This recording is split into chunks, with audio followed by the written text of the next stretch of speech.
So how has your use, the way you build interfaces, evolved over the years? James, what do you think? Um, I think, as I mentioned before, I've become slightly less trusting of specifications from suppliers. But I think it's more to do with the way that Rhapsody's evolved to the use. So back in the day, there was no real way to test messages without pushing them through the engine, like using a directory and pushing the data in that way and polling them. And even then, you didn't really know exactly what was going on in the engine. So it's kind of like a black box test. With the newer versions now, what you can do is you can actually individually test each single part as it goes through. You can add test suites to it. You can see whether or not it passed the test. So if you make alterations moving from one engine to another for migration or upgrading, you can do a test first using the stored test messages in the test suite to see if the whole engine has had any changes. That was a huge game changer, being able to actually test things in the engine while you're looking at it. That was huge.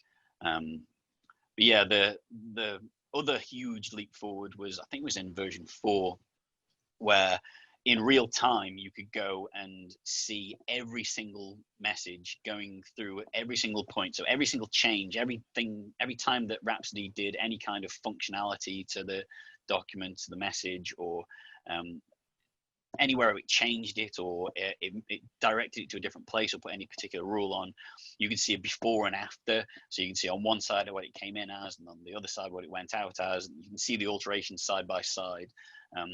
Huge leap forward for debugging if there were issues, and just generally being able to follow the message and see exactly what's happening to it as it goes through the engine. It's transparent and you can see everything in one go. Game changer. That was huge. How about you, Alex? How have you evolved or changed in the way that you build interfaces over the years? Yeah, two ways. Well, I think the engine has evolved in one aspect, similar to James, in that when we start working on a lot of different interfaces, and we realize having to do this over and over and over again, we have the ability to talk to engineering and development and say, is there an easier way to do this? Or I'm trying to calculate a date and it takes me 15, 20, 50 lines of logic to make this happen.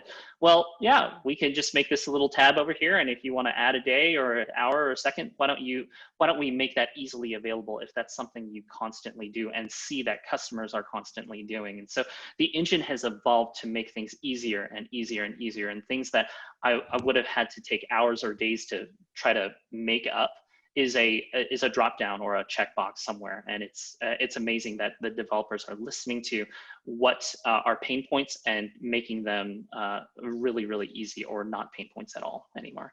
The other way that I've seen evolve is when I first came on, all it was HL7 version 2. It was here's an HL7 message, pass on another HL7 message. Here's another one, pass it on. It might be orders, it might be results, it might be ADTs, but they're all similar. And as I've been growing, I've been looking at all the other aspects of the engine to be able to receive XML, to be able to receive a JSON, to be able to receive a lot of different kinds of formats, whether it be X12, and be able to take those, parse them the same way that I would for HL7 and make changes. I realized there are other data workflows that are not just clinical workflows that are going through the engine. And so I've seen a lot of different kinds of formats. And I think in healthcare, HL7 2.0 is the bread and butter, and that's what the majority of my interfaces will look like. But web services is coming up, and there's a lot of other interfaces that will be using web services instead of